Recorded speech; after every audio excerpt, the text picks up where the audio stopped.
may nagbayad na! Sa mga bago pa lang dito sa ating YouTube channel, ako po ay gumagawa ng isang series na kung saan nag-iipon ako ng 100,000 pesos para makabili ng isang service vehicle na gagamitin natin sa ating pag-vlog. Yan ang ating goal ngayong 2025. Sisimulan natin ng vlog na to sa dalawang good news. Yung unang good news, nagbayad na yung ating first client ngayong 2025 ng 900 pesos. Wow! Meron na tayong 900 pesos, guys.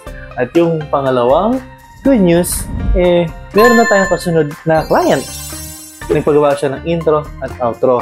Pero hindi pa rin bayad. No? So, gagawin ko na siya ngayon. Mag-i-edit na rin ako. At sana, supportahan nyo ang ating series na to. By the way, dito ko pala ilalagay yung aking mga naipon. No? So, yung 900 is nandito na. Tinakpan ko na lang to para naman medyo exciting kapag binuksan na natin. Ano? Diba? Although, alam naman natin yung laman, pero may gano'n rin yung nakaka-excite. Wow! May gano'n tayong effect sa pagbubukas na ito. No? So, ayan. Itabi ko muna to. At mag-edit na tayo. Let's go!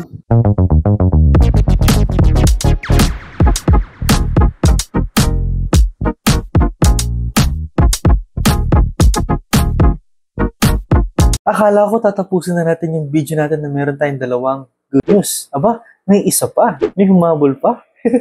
Kasi habang nagbablog ako at habang nag-edit ng intro at outro ng ating second client, may nag-chat. Sabi niya sa atin, "Sir, kailangan ko ng ganito, ng ganyan, ng ganon, ng ganon." 4 po yung kailangan niya. Ang total bill niya, no? Meron siyang total bill. Parang meral ko lang. Meron siyang total bill na 1,050 pesos. Sabi ko sa kanya, "Sir, yung 50 pesos discount na natin. 1,000 na lang bayaran mo." Sabi niya, "I insist." Hindi daw pwede. Okay. Kasi nakita niya daw yung ating post na 100,000 pesos goal. No? So, tutulong siya at nagbigay siya ng 50 pesos na tip.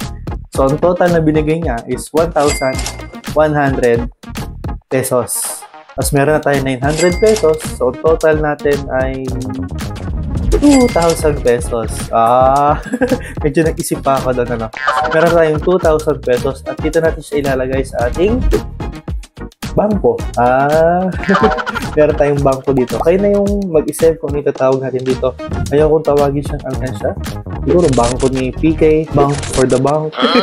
Kayo na yung mag-isip kung itatawag natin sa kanya. Basta dyan natin lalagay yung 2,000 pesos natin. Alam ko, maliit pa yung 2,000 pesos para sa 100,000 pesos. Maliit pa yun. Alam ko na medyo malayo pa, pero at least we're getting there. Sabi nga, may importante, meron, kahit maliit. Kahit maliit, at least meron. Diba? Unti-unti, lalakadin natin yan one step at a time. At meron akong i-release ng video na the game plan. Pero ako, may naisip lang kasi akong the game plan na pwede natin gawin para mas maging productive, mas mapabilis ang pag-iipon natin ng 100,000 at mas mapabilis ang pag-aaral ko ng video editing. Diba? Kasi dalawa yung goal natin. Matuto mong video editing at 100,000. Yun lang.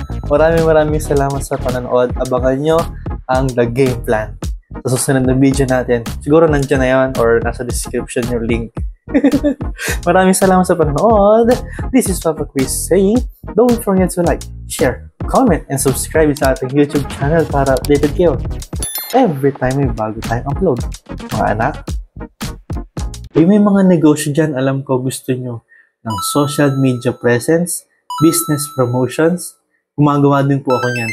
Mag-comment lang kayo sa baba or mag-message lang kayo sa aking Facebook account, sa aking messenger, or mag-email lang kayo sa aking email address. Nandyan lang yan sa description. Business owner, YouTubers, vlogger, welcome kayo dito sa ating PK Advertising Services ni Papa Chris. Maraming salamat sa panonood. Peace out!